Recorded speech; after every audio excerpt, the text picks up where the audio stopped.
Good morning from New York. I'm Chris Hayes. President Obama reiterated this morning his mandate to raise taxes on the wealthy as part of a deal to avoid the so-called fiscal cliff. And former Democratic Congressman Jay Inslee has been elected governor of Washington State. Republican Ron McKenna conceded last night. Right now, I am joined by MSNBC contributor Goldie Taylor, also contributor to our sister website, thegrio.com.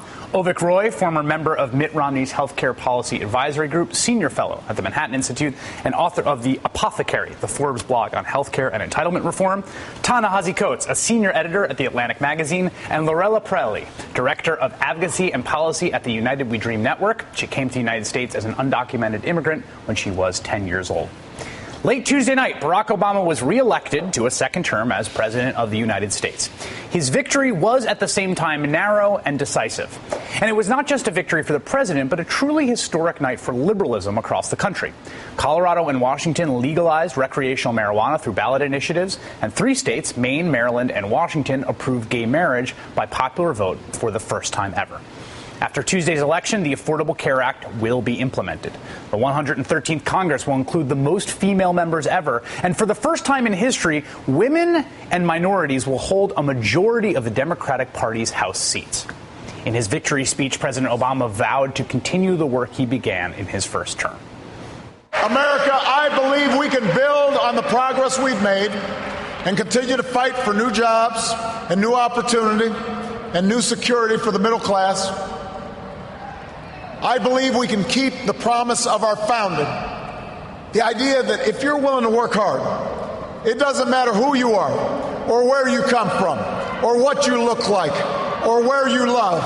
It doesn't matter whether you're black or white or Hispanic or Asian or Native American or young or old or rich or poor, able, disabled, gay or straight. You can make it here in America if you're willing to try.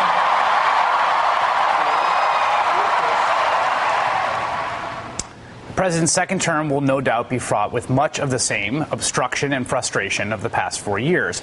But after Tuesday, Obama will have the opportunity to become one of the most celebrated presidents in history, one who may years from now be seen as ushering in a new era of liberal governance in America.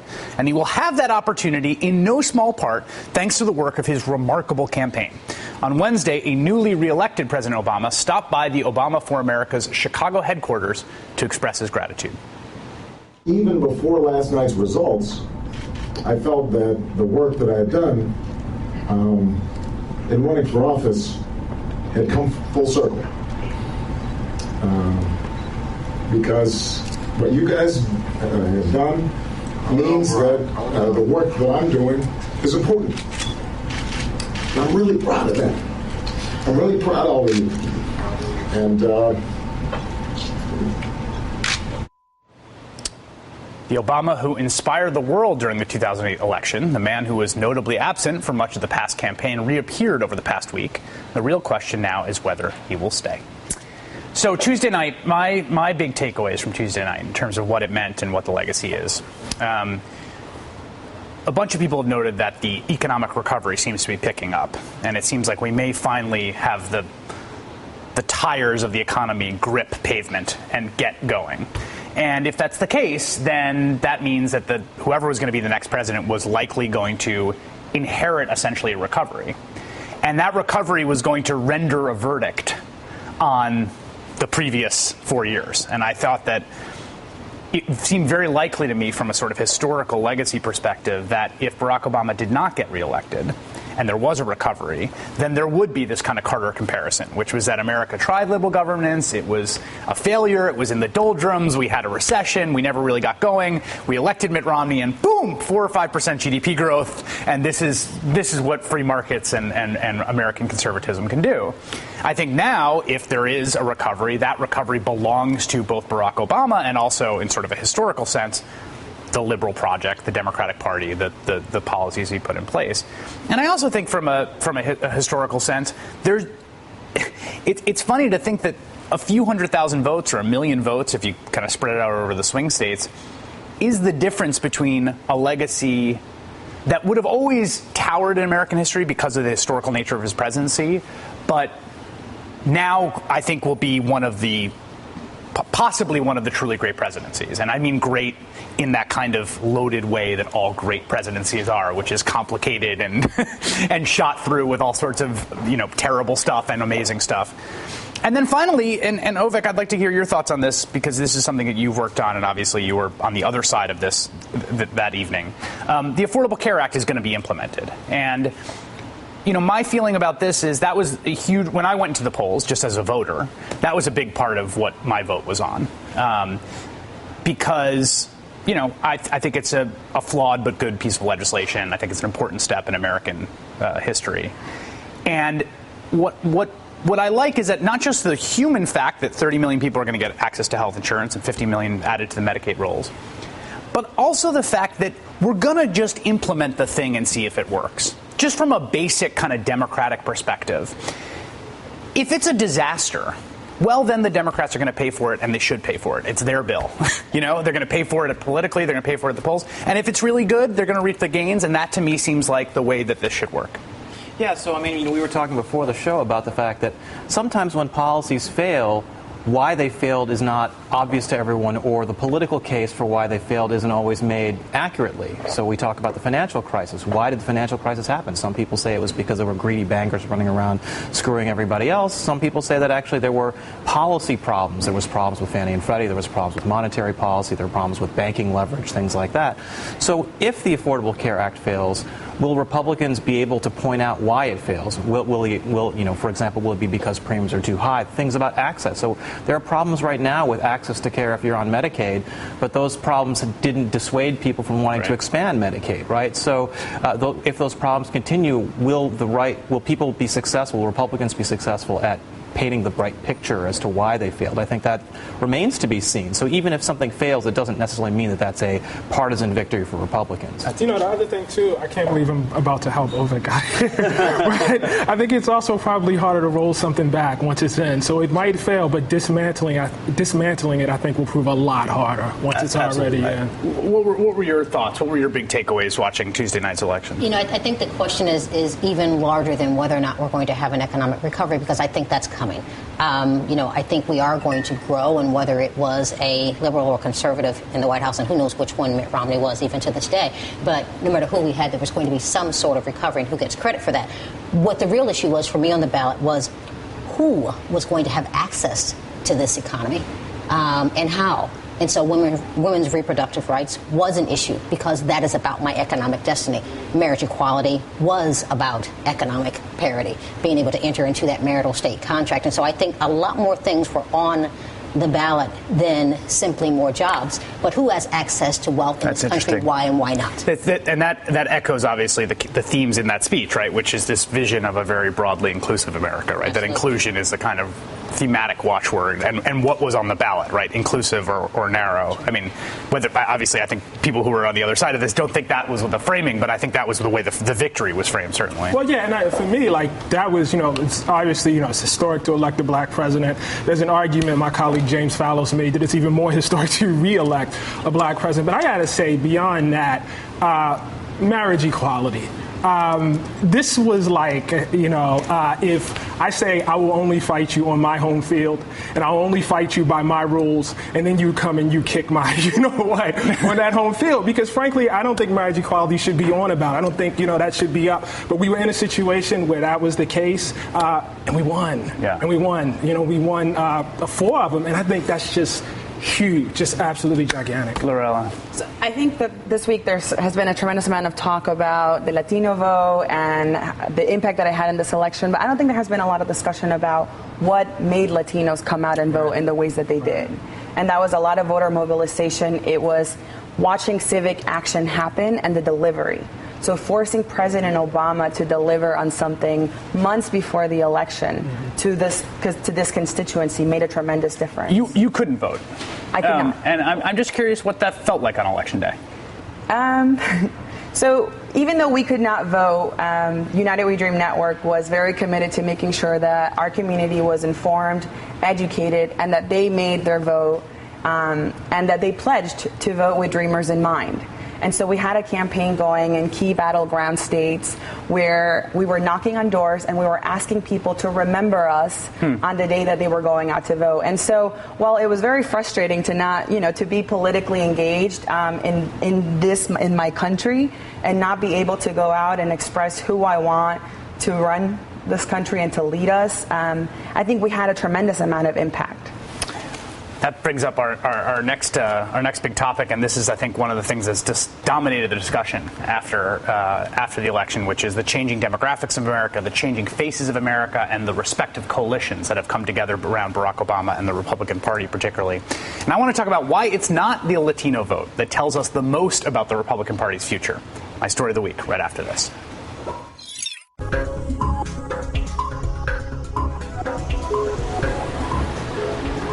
My story of the week: identity politics and political identity. Of all the surprising and revealing results from Tuesday night, there is one relatively small bit of exit polling data that I think is the key to understanding the entire evening. You've probably heard by now that Mitt Romney won white voters by a sizable margin, while Barack Obama ran up huge margins among African Americans and Latinos. In fact, he won Latinos by 71 to 27, an even wider margin than in 2008 when he won them 67 to 31. But what almost no one has noticed is what is, to me, the most shocking result. And that's how the two candidates did with Asian American voters. Now, Asian Americans made up a very small sliver of the electorate, just 3%. So a presidential candidate's performance within that group doesn't necessarily carry with it massive electoral consequences. But Asian Americans are also, according to the latest census, the fastest growing racial subcategory in America. In fact, the census projects that by mid-century, they will make up 9% of the country. And as it happens, Asian Americans are also the nation's highest earning ethnicity, with median incomes even higher than those of whites. So, you might have predicted that Mitt Romney would do well with them, since he won among voters making more than $100,000 a year. But he did not. He got creamed, losing Asian American voters 73 to 26. This is a shocking result, not only because just 20 years ago, George H.W. Bush carried Asian Americans comfortably, or because the margin is so wide, but because the entire category of Asian American is so obviously construction, there's little reason to suspect members of the group would vote with each other in any discernible pattern. Think about it for a moment. What exactly do a Filipino nurse in Hartford, Connecticut, a Pakistani geologist in the oil fields of Texas, and a fifth-generation Chinese-American cop have in common?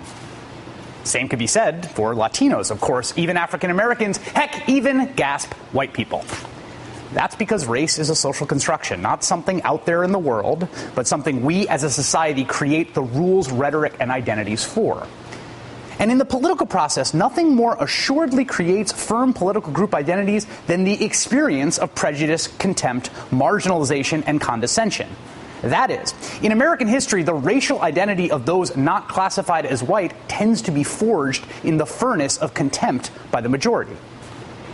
And that is the grand irony of this election, and more broadly, the predicament of the Republican Party. Conservatives are creating their own electoral enemies.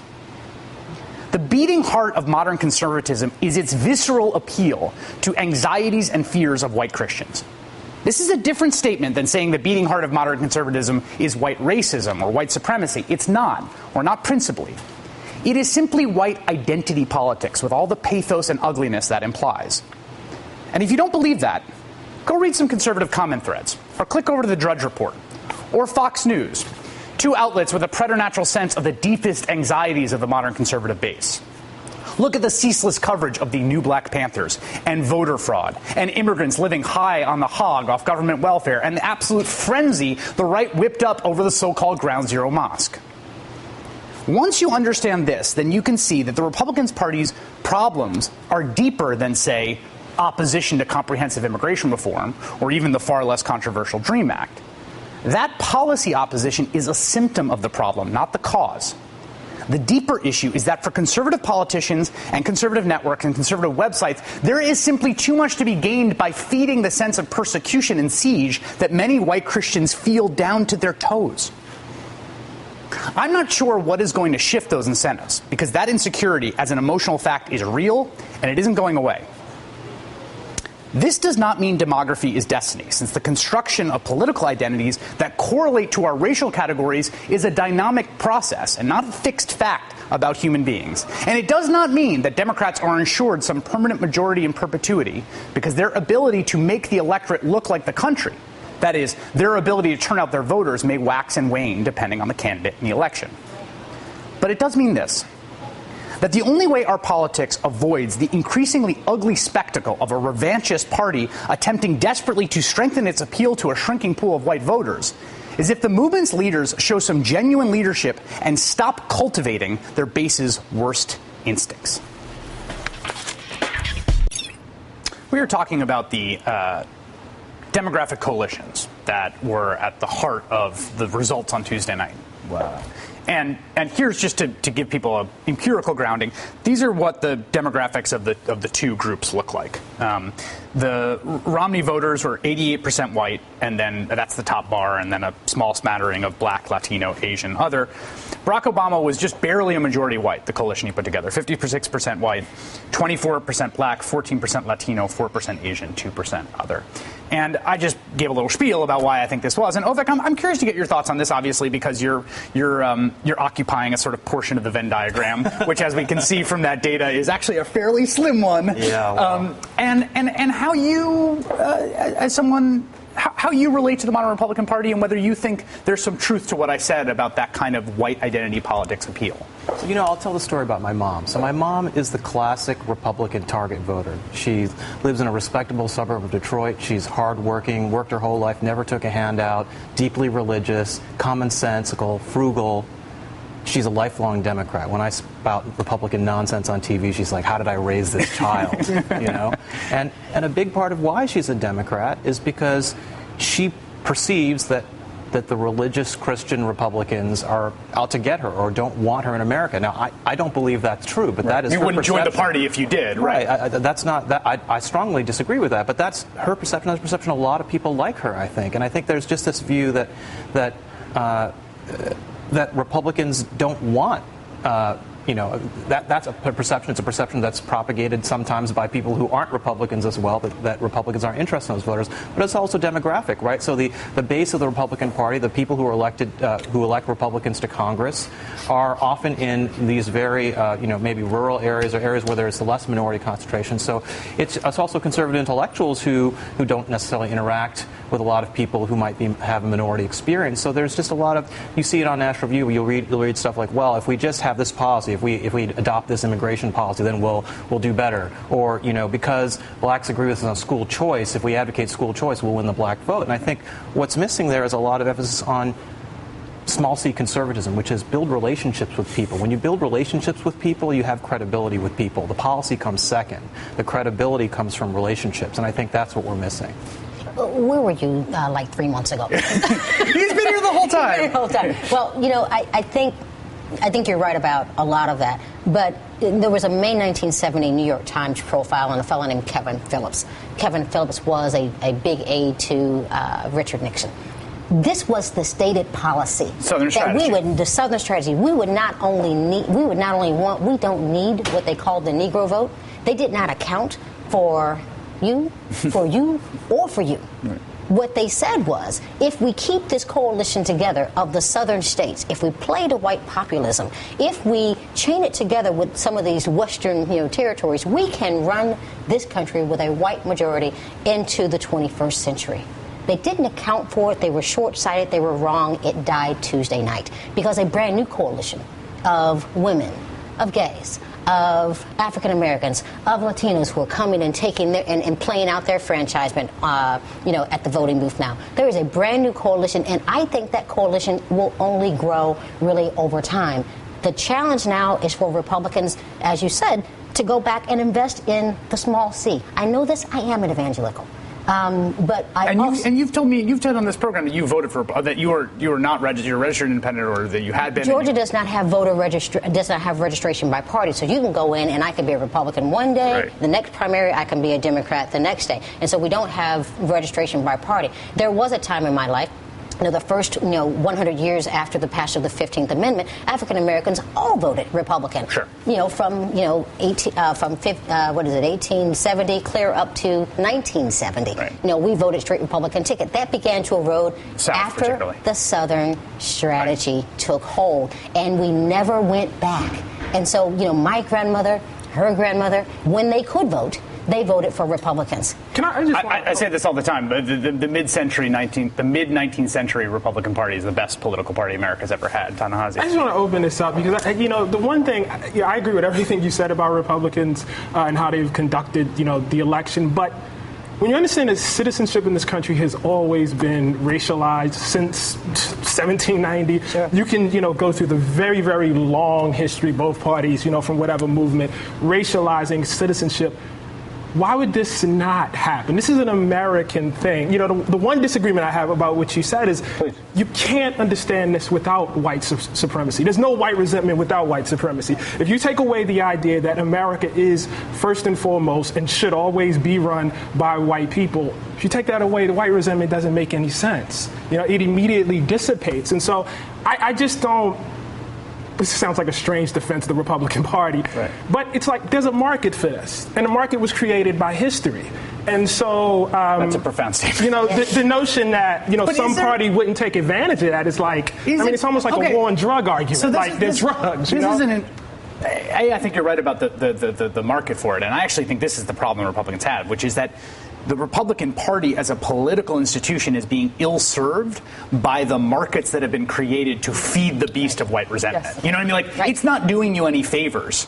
Talk radio, Drudge, a lot of the stuff on Fox, that stuff, because but where do these people see go, that. Though, if Republicans don't serve that, where do these people go? Like, if Republicans change that, what happens? I mean, there's a large portion of this country, I hate to say that it has been fed by. And let me step up for those people too, and just to litigate this sort of supremacy identity politics distinction, because that's a profound one, right? Because you start saying white racist, people are like, wow, you're calling me a racist. And that's their problem. That's their problem. I agree. But let me say this. I do think it is possible to name an emotion and a disposition and an affect towards the political system that carries with it a sense of grievance, persecution, and ethnic resentment that is close to, connected to, but not quite the same thing as explicitly white racism. The problem with that, though, is that sense of grievance is as old as white racism. Right. If you look at slavery, and they've been tangled together. What's from the fear? The fear is they are going to make slaves of us. Right. The argument actually hasn't changed. It's as old as white racism itself. So then, where's the difference? But part of it too is there's this equivalence that goes on between conservatism and racism that isn't true. So there's nothing racist about believing in the tradition of America, the constitutional tradition, the founding fathers. Believing in that tradition, and there are people who are contemptuous of that tradition. And so when conservatives say, no, we support this tradition and we don't like people who are contemptuous, that's not racist, that's not white resentment. But please respond. But you can do that. You can support old documents, the documents that we respect today and uphold today, without having to call for self-deportation, without having to refer to people as illegal aliens. I mean, these are Latinos are just one example, right? But they live in households of mixed status. You have an undocumented parent with a child who's a U.S. citizen who goes and votes. He sees his father being talked about like he doesn't belong here, like he should self-deport, like Arizona is the model of this country. Why would you vote and support or give your allegiance to a party that speaks to you in the worst possible ways? We're going to play this and then we'll take a break. This is Mitt Romney's language on the campaign trail, largely in the primary, about just this topic, and I think it cost him lasting damage. Take a look. Almost half the jobs created in Texas were created for illegal aliens. In-state tuition for illegal aliens? People who are here illegally today. Sanctuary cities. Giving tuition breaks to the kids of illegal aliens. 4 years of college, you're almost $100,000 discount if you're an illegal alien. You can't have any illegals working on our property. I'm running for office, for Pete's sake. I can't have illegals. All right. We have a lot more to say on this, and we're going to talk it all the way through. Don't go anywhere. We'll be right back. And the thing is, Almost half the jobs created in Texas were created for illegal aliens. In-state tuition for illegal aliens, people who are here illegally today. Sanctuary cities, giving tuition breaks to the kids of illegal aliens. 4 years of college, you're almost $100,000 discount if you're an illegal alien. You can't have any illegals working on our property. I'm running for office, for Pete's sake. I can't have illegals. Lorella, you had a strong but not surprising, a strong reaction to that. I mean, that language permeated the entire Republican primary. Yeah. And it was language that wasn't just, it didn't just come in effect on documented immigrants. It wasn't just about dreamers. It wasn't just about the quote-unquote illegal people that he's talking about. It was a slap in the face to the whole Latino community. And I would go as far as to say the whole people of color community. Right. Because that is saying you don't belong here. Your family essentially does not belong in this country. And 50,000 Latinos turn 18 every year. 50,000 Latinos turn 18 every year. They will not be voting for a president or a presidential candidate that refers to their people as illegals. And there's passion behind that. Right. I mean, what is scary, there's passion behind that. The way that he talks about me, the way that he talks about the community I am invested in. Well, please. Yeah, so I mean, I will say that there is another side to the story, right? So there are the people who are waiting in line to come to this country, the valedictorian of his class at the Indian Institute of Technology who can't get in because he can't get a high-skilled visa because the high-skilled visa program was killed. Right. Well, that's what I mean. Just saying like that. But Tom, Hayes, say that again because that's a way of saying that and not putting it like that. I agree with you. I agree with you. I agree that there's issues of tone that modulated or improved, but from a policy standpoint, being opposed to illegal immigration isn't the same thing as being opposed to immigration. I want to respond to this point because I think this is really important, right? And I think this is key to sort of us keeping this conversation going as it's going to keep going as America keeps changing. I think you're making a really crucial point, and it's one that I really, in good faith, try to hold on to, which is there's a set of conservative principles and ideas, right, about limited government or about a sovereign state being able to exercise control over who enters that sovereign state. And that principle, I think, is a pretty widely recognized one, right? And those can be made as intellectual arguments. The problem is that those have been historically attached, and not just like by happenstance, but like genuinely as a matter of American political history, those conservative principles, limited government, the states as opposed to the federal government calling the shots, right? The 10th Amendment, states' rights, have been attached to the two really racist and racially motivated policies. And so those two things get twined together, even if they can be separated intellectually, which I agree they can. You can think the immigration system should be more restrictionist and not be a racist. Absolutely possible, and I totally agree with that. But the fact of the matter is, the people that stuff is playing to, it is playing to some racial animus. And I want to say this. It's not just liberals who are recognizing this aspect. I mean, look, check out what conservatives were saying on the night of the election about the demographic facts on the table. Check it out. The white establishment is now the minority. And the voters, many of them, feel that this economic system is stacked against them, and they want stuff. The people who want stuff are now a statistical majority of voters in the country. I went to bed last night thinking we're outnumbered. This is the new America. This isn't your father's America. It is not the America I've grown comfortable with. I went to bed last night thinking we've lost the country. So it's like, that intellectual stuff is fine and good. So when you say states' rights, I hear slavery. Right, yes. There was something on the internet, I think I posted on Twitter, where there was a shop owner who closed down his store on Wednesday morning and put a large sign across the door that said, we are mourning the death of the country that our forefathers deeded to us. And someone asked, well, why is that racist? Because I didn't get the deed. Right. Because the deed wasn't in my name. Right. It wasn't in your name. That's was in, what did the country look like when your forefathers had power? What did it look like? And so, and that's kind of the trouble with this conversation is that you're using buzzwords and other things to fan the flames of white populism, but not understanding how it's reaching other people at their point of need. And then you're surprised when 95% of African Americans don't vote for it. That's precisely the problem, because there are a lot of people who genuinely believe they're not using that rhetoric in a racist way. They're using it to really just talk about the traditions and the heritage of the country. and are being accused of racism that they don't believe, that they don't see themselves as racist. They're being accused of racism, and they resent I don't know that. I don't know that a bigot is going to self-identify. Right. I'm not talking about actual bigots. I'm talking about people who genuinely aren't bigots, but are being painted as bigots and being told they're bigots. The problem, though, is that yes, the heritage and tradition is racist.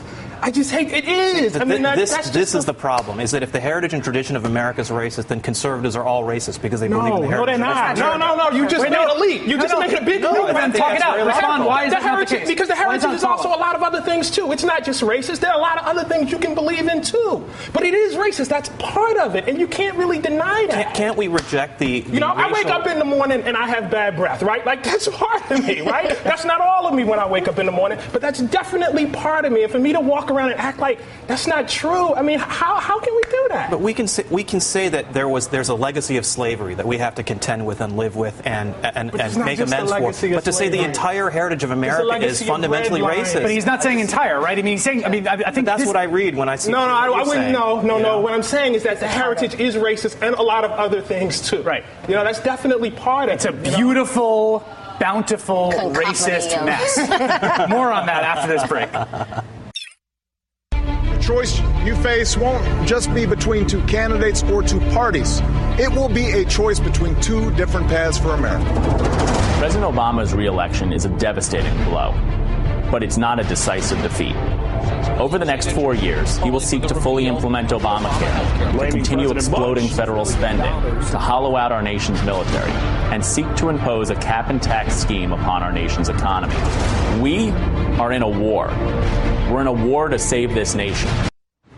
That's the Heritage Foundation, a video they put out after Barack Obama's re-election. We are in a war to save this nation. Now, political rhetoric, has a tendency to get away from people. But I want to talk for a second because I think that one of the things I find, there's a certain kind of triumphalism I think liberals felt after Tuesday night, understandably, which is like, yeah, we are a bigger part. Like, our coalition is bigger now. And I'm a cosmopolitan. I'm a lefty. I'm a liberal.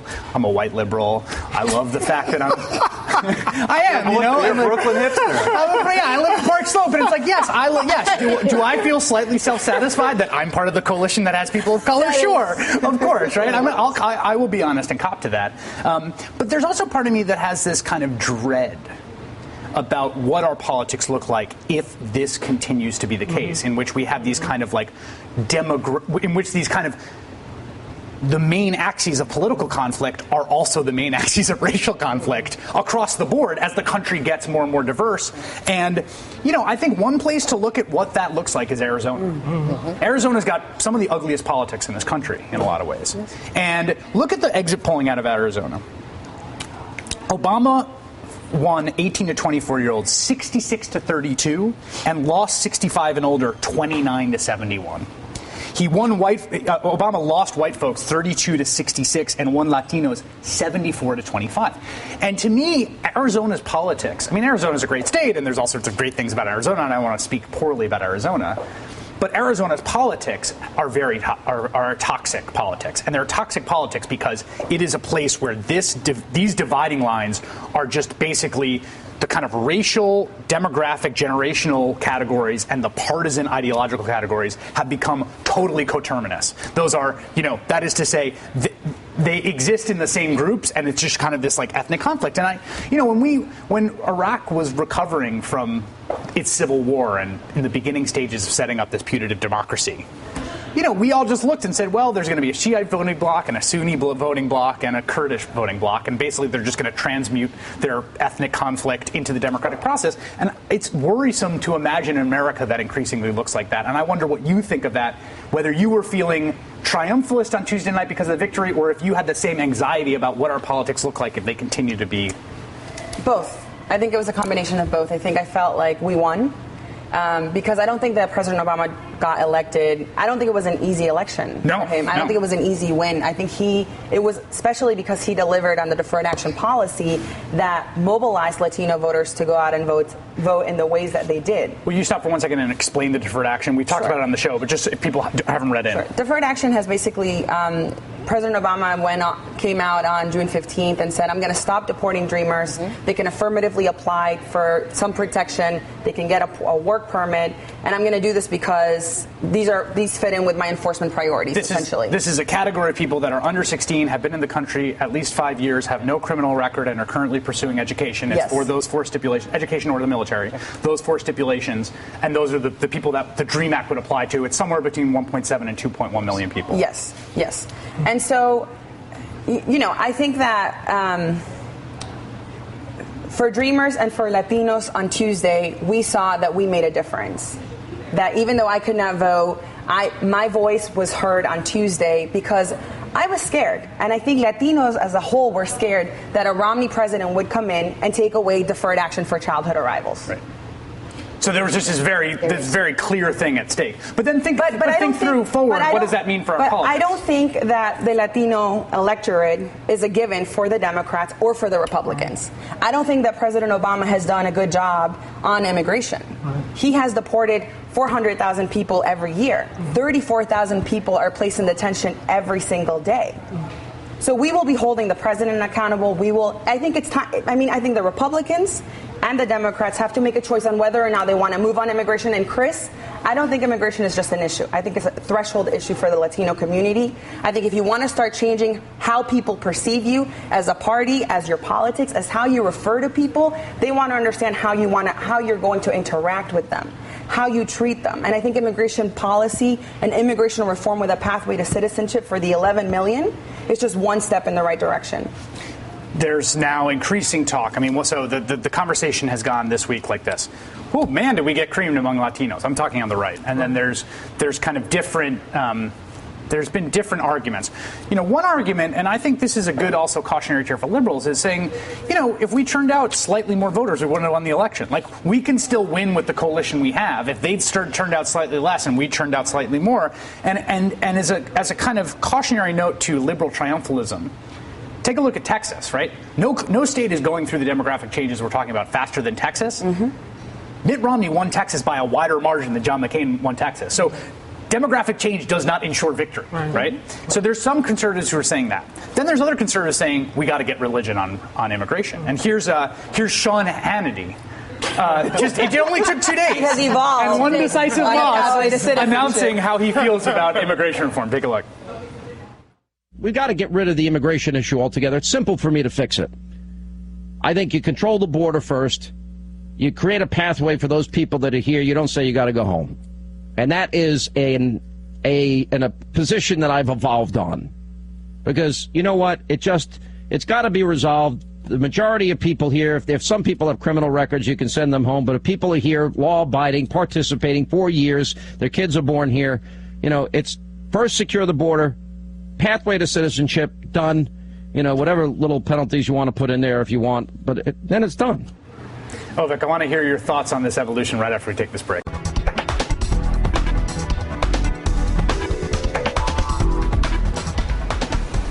Levon Helm of the band, our dearly departed Levon Helm, giving poetic voice to that aggrieved sense of white persecution. It's true. It's really rendering it in incredibly artistic fashion. But we're talking about the wake of the election on Tuesday and the degree to which there's been this interesting debate among conservatives. And I'm curious, seeing the Hannity clip about him saying he evolved in immigration reform, Boehner making some noises seeming in that direction, where you are on this and whether you think you think A, it's the right way to go, and B, it's the way the party can or will go. Yeah, I think immigration reform is certainly very important. But I think if Republicans think if we just pass an immigration bill, Hispanics will now vote for us, I don't think that's true. I think it has to be more about, really expanding the coalition to Hispanics and making sure that Hispanics are part of the party, that their concerns. And, one of the things that Romney did, we've talked a lot about the illegal immigration stuff. Romney also, published a lot of ads, ran a lot of ads talking about how the economy is hurting Latinos and how Latino unemployment is higher. So it's not like he was, he was trying to run this sort of broader message about here, we're all suffering from this economy together.